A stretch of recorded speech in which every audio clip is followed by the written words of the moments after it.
Today is the 21st of the month of Elul, and we will be doing chapter 129, the laws of Rosh Hashanah, paragraphs 14 to 19. Paragraph 14.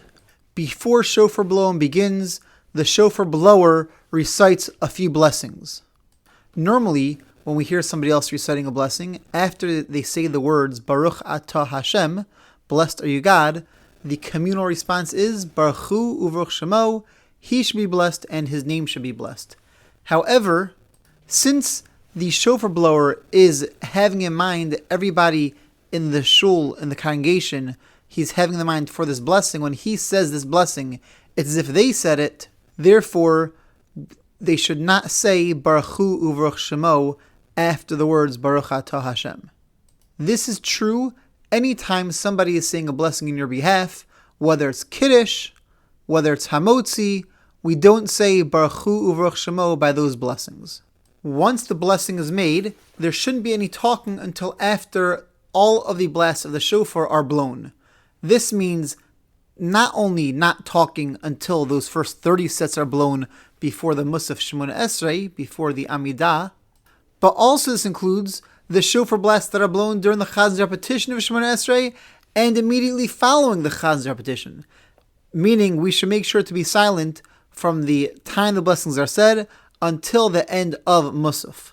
Because of this, says the Kitzur Shulchan Aruch, the Gabbai of the shul, of the synagogue, should not announce to everybody, please remain silent, please don't talk, because that itself is talking.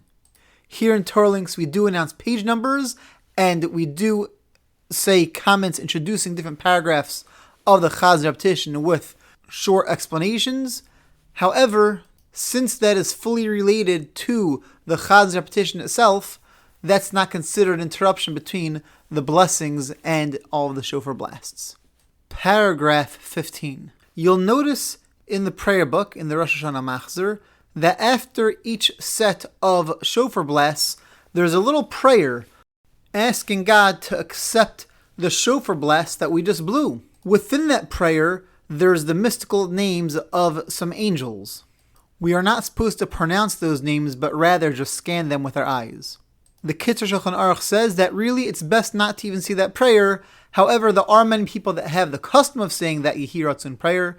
If your family has the custom of it, say it. If not, don't say it. If you're not sure what your family's custom is, just go with whatever they are doing in the shul that you're praying in. The main thing, says the Kitzur Shulchan Aruch, is to keep in mind the words of the Rambam of Maimonides, that the goal of the shofar blast is to wake us up out of our sleep, wake us up out of the complacency that we may have gotten ourselves into throughout the long year, and realize that life is serious, we have things to accomplish, and make sure they're not taking it for granted. Paragraph 16. There's a paragraph in the Musaf Shemona Esrei, the Musaf Amidah, in which we thank God for the fact that we know who God is, and that we have the ability to pray to a real God as opposed to a false God. And we say in that prayer, Va'anachnu korim, others bow to false gods, but we bow to you, the true God. During the Chaz's repetition of the Shemona Esrei, the Kitzur Shulchan Aruch says we bend our knees, but we don't go all the way down to the ground. However, the Mishnah Berurah points out that the custom is we actually do go all the way down to the ground. Now, for the entire congregation, that's not a big deal. You just go down to the ground and you bow down. However, the Chazan, he's in the middle of his own repetition of the Shemona Esrei. His feet are supposed to be together. It's pretty hard to bow down on the floor of the shul if your feet are supposed to be staying together the whole time. Therefore, there are people that go up and join the Chazan, one on each side, to help him, to hold his hands, to help him get down on the floor and also get back up, keeping his feet together. In addition, they have to move away the stender, the lectern that the Chazan is praying at. In addition, we're supposed to put down some paper towels or a towel or some sort of rug so that we're not bowing down on the bare floor. Paragraph 17. The custom is to blow 100 sounds. When we count these 100, then even the Shvarim Trua set, we're counting the Shvarim as one sound and the Trua as another sound. The first 40 sounds we blow at the beginning of Musaf, before the Musaf Shemona Esrei, before the Musaf Amidah. How to blow the remaining 60 sounds depends on your custom. So each shul should follow the custom of their shul. Once we finish blowing shofar, the shofar is supposed to go back in its bag and it's supposed to remain hidden. We don't take it out again. Of course, if you have to blow for someone that hasn't yet heard the shofar, then you could take it out to blow for that person. Paragraph 18. If there is a bris on Rosh Hashanah morning, then we have the bris after we finish reading Haftorah, before we blow the shofar.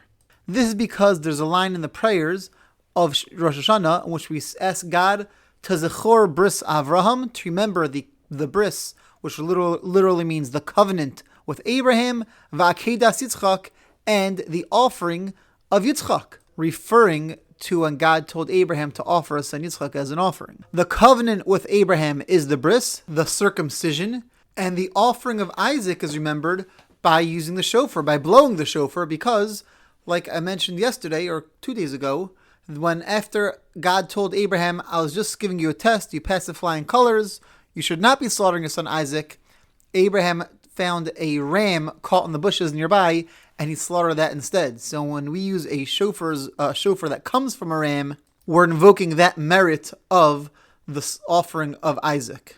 Therefore, in order to go with the flow of the prayer where we first mention the covenant of Abraham and then the binding of Isaac, we first have the bris followed by the shofar blowing. If it's Shabbos in which there's no shofar blowing, because we don't blow the shofar if Rosh Hashanah falls out on Shabbos, then we do the bris following Ashrei, which is right before the Musaf Shemona Esrei. Paragraph 19. If somebody already heard the shofar being blown in shul, and then they go somewhere else to blow the shofar of somebody that couldn't come to shul, who makes the blessing? Does the shofar blower make the blessing? He already heard the shofar blown in shul. Or is it the person that is listening to the shofar blowing? So if he's blowing for a woman, then it's supposed to be the lady, one of the ladies, making the blessing, and the shofar blower himself should not make the blessing. However, if he's blowing for a man, again, it's preferable that the listener makes the blessing. If the listener can't, for whatever reason, then the shofar blower himself could make the blessing, even though he already heard the shofar earlier in shul. This concludes today's learning. Have a great day, and see you tomorrow.